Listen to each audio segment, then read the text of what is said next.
नमस्कार, जय हिंद दोस्तों। स्वागत है आपका अपने YouTube channel important MCQ by Sandeep में। दोस्तों यहाँ पर हम UP TET, C TET, REET और जूनियर सुपर टेट की तैयारी के अंतर्गत आज हम पर्यावरण अध्ययन का वीडियो लेकर आए हैं।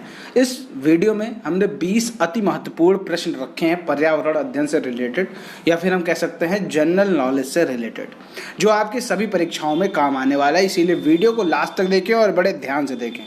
और जितने भी हमने इस वीडियो में प्रश्न पूछे, उन सभी प्रश्नों के उत्तर अगर आपको भी आते तो नीचे कमेंट में प्रश्न के साथ साथ उत्तर भी बताते चलिए। शुरू करते हैं आज का वीडियो को शुरू करने से पहले एक निवेदन, अगर आपने अभी तक चैनल को सब्सक्राइब नहीं किया है तो चैनल को सब्सक्राइब कर लीजिए और घंटी का निशान जरूर दबा लीजिए, ताकि ऐसे ही वीडियो आपको लगातार मिलते रहे।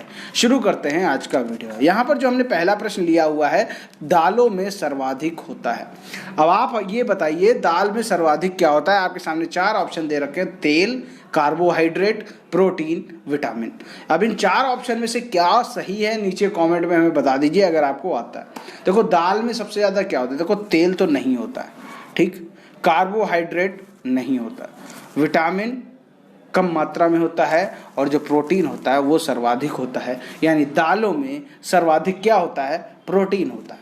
अगला यहाँ पर जो प्रश्न है, डेंगू रोग का वाहक है। यानी जो डेंगू रोग होता है वो किससे फैलता है? एडीज मच्छर से, क्यूलेक्स मच्छर से, घरेलू मक्खी से, या फिर एनाफिलीज मच्छर। यहाँ पर आपके सामने 4 ऑप्शन दे रखे हैं। अब बताइए, डेंगू रोग किसके कारण होता है, इसका वाहक कौन होता है? तो यहाँ पर जो सही उत्तर है वो है एडीज मच्छर। याद रहेगा, एडीज मच्छर। अगला यहाँ पर जो प्रश्न है, वेल्ड नामक घास के मैदान कहाँ पाए जाते हैं? आपके सामने 4 ऑप्शन हैं: ब्राजील, वेनेजुएला, उत्तरी अमेरिका, या फिर दक्षिणी अफ्रीका। वेल्ड नामक घास के मैदान, जो वेल्ड नामक घास के मैदान, देखो सबसे पहले ये समझ लो वेल्ड कौन सा है। वेल्ड जो होता है वो शीतोष्ण कटिबंधीय घास के मैदान होते हैं, ठीक है। तो ये चीज आप समझिए, शीतोष्ण कटिबंधीय घास के मैदान होते हैं वेल्ड।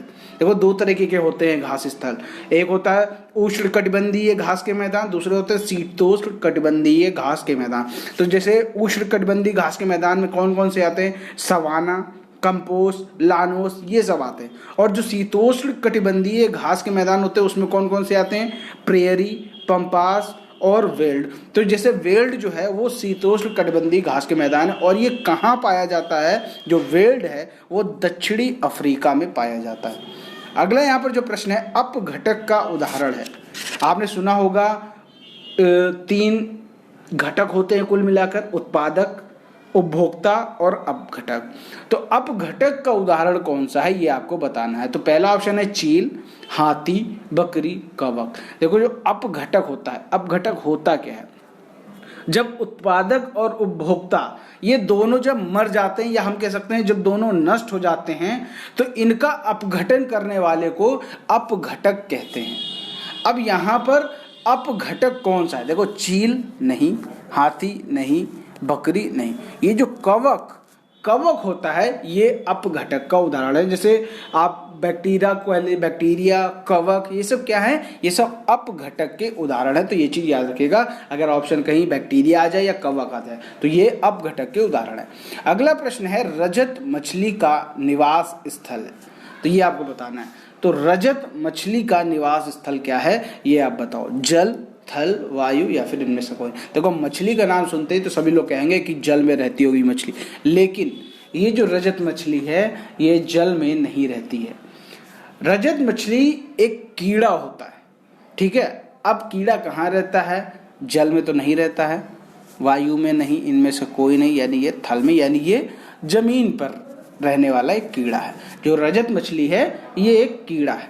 अगला यहाँ पर जो प्रश्न है, प्रश्न संख्या 6, वो क्या है? हाइड्रोफाइट्स का उदाहरण है। यानी हाइड्रोफाइट्स, इन चारों में से हाइड्रोफाइट्स का उदाहरण क्या है? देखो, हाइड्रोफाइट्स क्या होते हैं? ये पानी में पाए जाते हैं, और जो इनकी जड़ें होती हैं वो कम विकसित होती हैं। इनकी जो पत्तियां होती हैं वो पतली होती हैं और सक्रिय होती हैं। तो हाइड्रोफाइट्स को हिंदी में भी कुछ कहते हैं, वो कहते हैं जलोदभिज, ठीक है। देखो, जब आपका पेपर आएगा तो उसमें तो दोनों आएंगे, ठीक है, दोनों लैंग्वेज में आएंगे, हिंदी में भी आएगा और अंग्रेजी में भी आएगा। तो हाइड्रोफाइट्स का उदाहरण क्या है? तो हाइड्रोफाइट्स का उदाहरण है कमल। और इसको हिंदी में क्या कहते हैं, जलोदभेद। आगे बढ़ते हैं, अगला प्रश्न है प्राकृतिक चयन का सिद्धांत किसने दिया। प्राकृतिक चयन का सिद्धांत किसने दिया। देखो प्राकृतिक चयन जो है, इस सिद्धांत का वर्णन जो है द ओरिजिन ऑफ स्पीसीज नामक पुस्तक में दिया गया है। तो अगर कभी ये प्रश्न आ जाए कि प्राकृतिक चयन का सिद्धांत किस पुस्तक में दिया गया है, द ओरिजिन ऑफ स्पीसीज। अब द ओरिजिन ऑफ स्पीसीज ये कब प्रकाशित की गई, ये भी पता होना चाहिए, 1859 में। 1859 में पुस्तक प्रकाशित की गई द ओरिजिन ऑफ स्पीसीज, उसके अंतर्गत प्राकृतिक चयन का सिद्धांत दिया गया। अब यहाँ पर आपको ये बताना है, अब देखो ये किताब का नाम मैंने बता दिया, अगर किसी ने कभी इसके बारे में सुना होगा तो आप तुरंत आंसर यहाँ पर टिक कर सकते हैं, सही उत्तर बता सकते हैं। अगर आपको आता है तो नीचे कमेंट में बताएं। देखो John Mendel, Robert Darwin, RS. Deshmukh, इनमें से कोई नहीं। तो यहाँ पर जो सही उत्तर है वो है option number B, Robert Charles Darwin. Clear. आगे देखो अगला यहाँ पर जो प्रश्न है, प्रश्न संख्या 8, कालिंजर का मेला किस जिले में लगता है।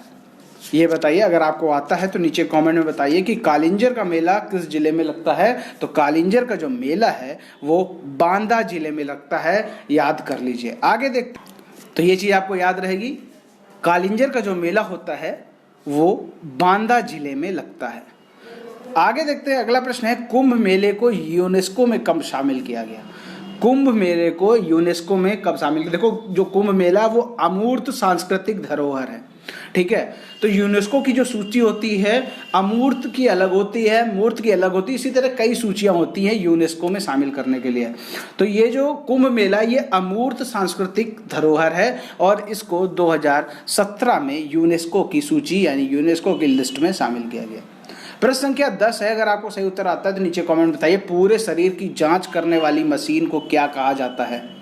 तो पूरे शरीर की जांच करने वाली मशीन को क्या कहा जाता है, पूरे शरीर की जांच करने वाली मशीन को MRI कहा जाता है। अब यहाँ पर आपके लिए एक प्रश्न है कि MRI का नीचे कमेंट में फुल फॉर्म बताइए, ठीक है। ये नीचे आप कमेंट में बताइए कि MRI का फुल फॉर्म क्या होता है। आगे बढ़ते हैं अगले प्रश्न की ओर, शुद्ध जल का हिमांक क्या होता है। हिमांक का अर्थ होता है कि ये किस टेम्परेचर पर ये जम जाता है, यानी जो शुद्ध जल होगा वो किस टेम्परेचर पर जम जाता है।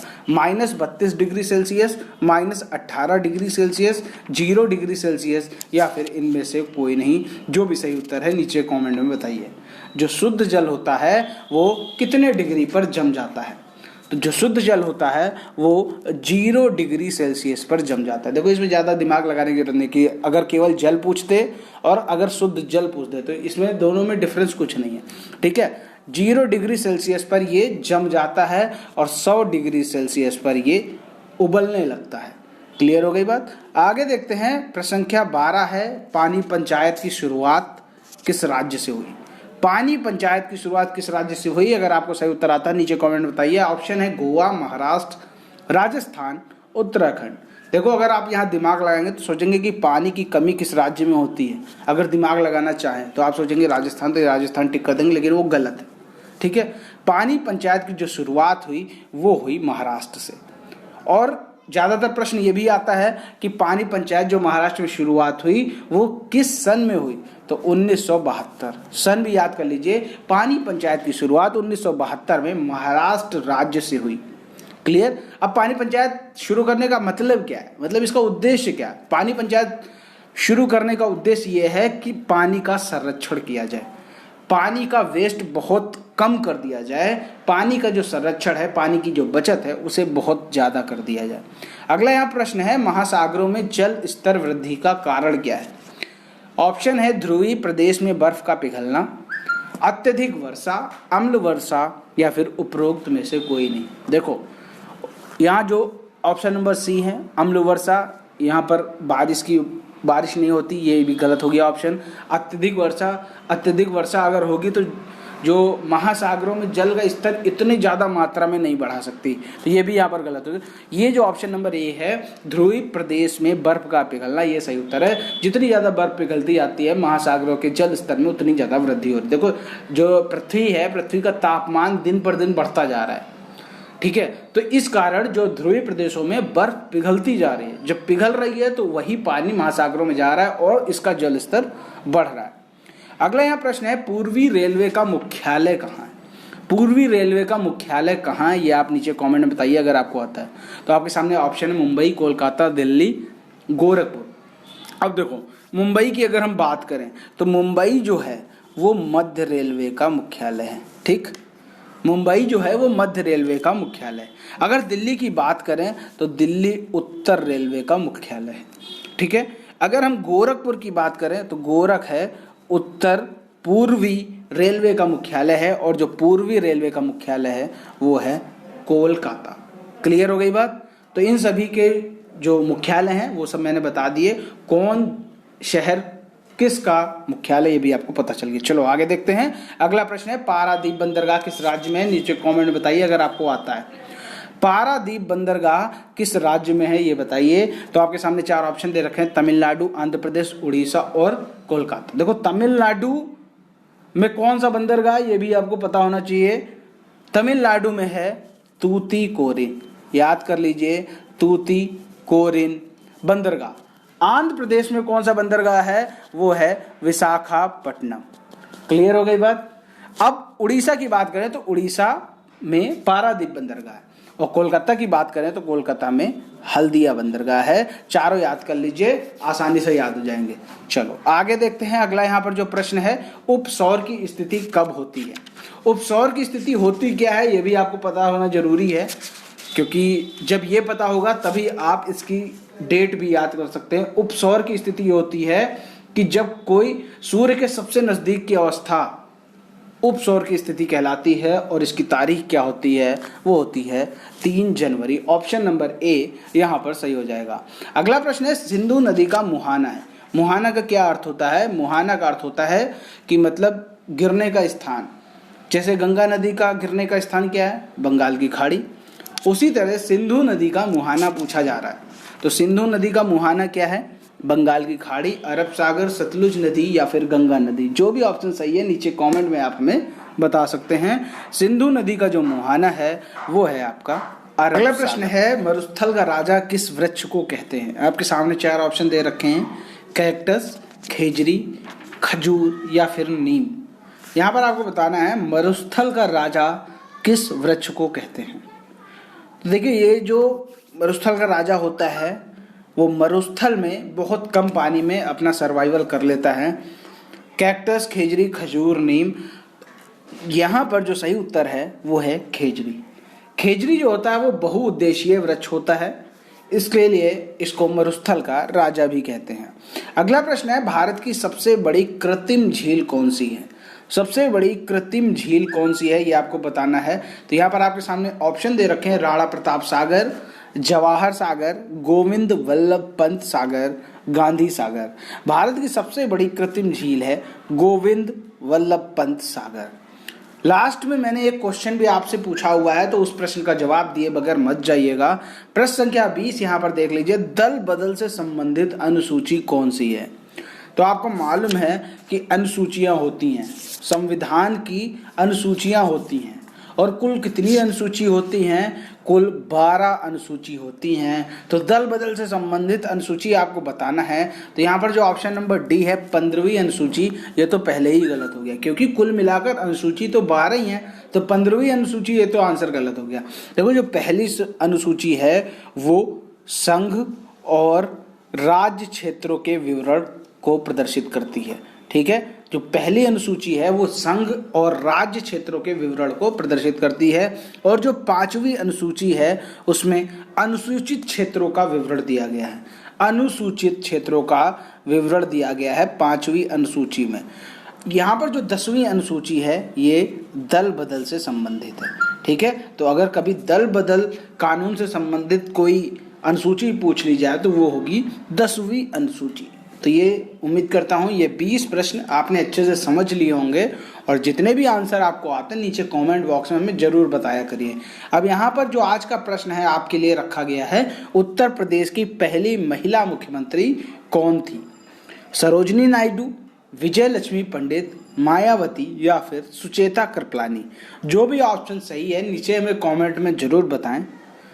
और इसका उत्तर हम अगले वीडियो में आपको जरूर दे देंगे। उम्मीद करता हूँ ये वीडियो पसंद आया होगा। वीडियो पसंद आया तो वीडियो को लाइक करें, शेयर करें और चैनल को सब्सक्राइब नहीं किया है तो चैनल को सब्सक्राइब करके घंटी का निशान जरूर दबाएं। मिलते हैं दोस्तों अगले वीडियो में, तब तक के लिए जय हिंद, जय भारत।